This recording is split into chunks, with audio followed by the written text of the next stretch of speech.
ഇന്ത്യയ്ക്കായി അന്താരാഷ്ട്ര ക്രിക്കറ്റിൽ ഏറ്റവും മികച്ച പ്രകടനങ്ങൾ കാഴ്ചവെച്ച താരമാണ് വിരാട് കോഹ്ലി.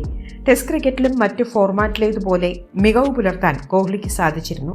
123 ടെസ്റ്റ് മത്സരങ്ങൾ ഇന്ത്യൻ ടീമിനായി കളിച്ച കോഹ്ലി 9230 റൺസാണ് സ്വന്തമാക്കിയത്. 46.75 എന്ന ബാറ്റിംഗ് ശരാശരിയിലായിരുന്നു കോഹ്ലി റൺസ് നേടിയത്.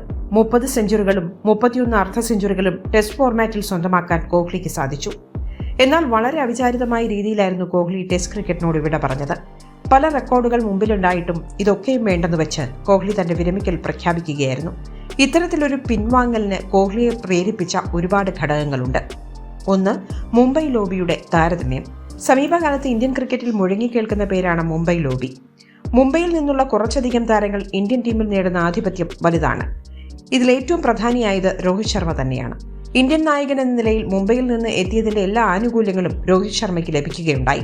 പലപ്പോഴും രോഹിത്തും കോഹ്ലിയും തമ്മിൽ വലിയ താരതമ്യമാണ് മൈതാനത്തിന് പുറത്തും നടന്നത്. ഇത് കോഹ്ലിയുടെ വിരമിക്കലിൽ പ്രധാന കാരണമായി മാറിയിട്ടുണ്ട്. 2, ഓഫ് സൈഡ് ഇഷ്യൂ. അവസാന ടെസ്റ്റ് മത്സരങ്ങളിൽ വിരാട് കോഹ്ലിയെ വലിയ രീതിയിൽ അലട്ടിയ ഒന്ന് തന്റെ ബാറ്റിംഗിലെ പോരായ്മകൾ തന്നെയായിരുന്നു. ബോർഡർ ഗവാസ്കർ ട്രോഫിയിലും ന്യൂസിലാൻഡിനെതിരെ ഇന്ത്യൻ മണ്ണിൽ നടന്ന ടെസ്റ്റ് പരമ്പരയിലും വിരാട് കോഹ്ലിയെ ഓഫ് സ്റ്റംപിന് പുറത്തുവരുന്ന പന്തുകൾ വലയ്ക്കുകയുണ്ടായി. പല സമയത്തും ഇത്തരത്തിലുള്ള പന്തുകളിൽ കവർ ഡ്രൈവ് കളിക്കാൻ കോഹ്ലി ശ്രമിക്കുകയും സ്ലിപ്പിലും കീപ്പറിനും ക്യാച്ച് നൽകി കോഹ്ലി മടങ്ങുകയുമാണ് ചെയ്തത്. ഇത് കോഹ്ലി വലിയ രീതിയിൽ വിമർശനങ്ങൾക്ക് വിധേയമാക്കുകയുണ്ടായി. ഇത് കോഹ്ലിയുടെ ആത്മവിശ്വാസത്തെയും ബാധിച്ചു എന്ന കാര്യത്തിൽ സംശയമില്ല. 3, ഫാമിലി. തന്റെ ടെസ്റ്റ് കരിയറിന്റെ അവസാന നാളുകളിൽ കോഹ്ലി തന്റെ കുടുംബത്തിന് വലിയ പ്രാധാന്യം നൽകിയതായി കാണാൻ സാധിക്കും. പല ടൂർണമെന്റുകളിലും കോഹ്ലി അടക്കമുള്ള താരങ്ങൾ കുടുംബത്തോടൊപ്പമാണ് സഞ്ചരിച്ചത്. ഇതിനെതിരെ BCCI പോലും ഒരു സമയത്ത് രംഗത്തെത്തിയിരുന്നു. മാത്രമല്ല, ഇന്ത്യയിൽ നിന്ന് മാറി വിദേശ രാജ്യത്ത് തന്റെ കുടുംബത്തോടൊപ്പം സെറ്റിലാവാനും കോഹ്ലി തീരുമാനിച്ചിരുന്നു. 4, ക്യാപ്റ്റൻസി പ്രശ്നം.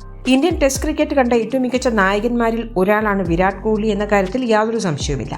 എന്നാൽ രോഹിത് ശർമ്മ കടന്നു വന്നതോടെ വിരാട് കോഹ്ലി തന്റെ ടെസ്റ്റ് ക്യാപ്റ്റൻ സ്ഥാനം ഉപേക്ഷിക്കുകയാണ് ചെയ്തത്. പക്ഷേ സമീപകാലത്ത് രോഹിത് ശർമ്മയുടെ ക്യാപ്റ്റൻ എന്ന നിലയിലുള്ള പ്രകടനം വളരെ മോശമായിരുന്നു. കഴിഞ്ഞ ബോർഡർ ഗവാസ്കർ ട്രോഫിയിൽ ഇന്ത്യ 3-1 എന്ന നിലയിൽ പരാജയം ഏറ്റുവാങ്ങിയതോടെ രോഹിത് ശർമ്മ ടെസ്റ്റ് ക്യാപ്റ്റൻസിയോട് വിട പറയുമെന്നത് ഉറപ്പായിരുന്നു. ഇതിനുശേഷം തന്നിലേക്ക് ക്യാപ്റ്റൻസി എത്തുമെന്ന് ഒരു നിമിഷം കോഹ്ലി പ്രതീക്ഷിച്ചിരുന്നതായി റിപ്പോർട്ടുകൾ സൂചിപ്പിക്കുന്നു. ഇതും കോഹ്ലിയുടെ വിരമിക്കലിന് കാരണമായിട്ടുണ്ട് എന്നാണ് സൂചന.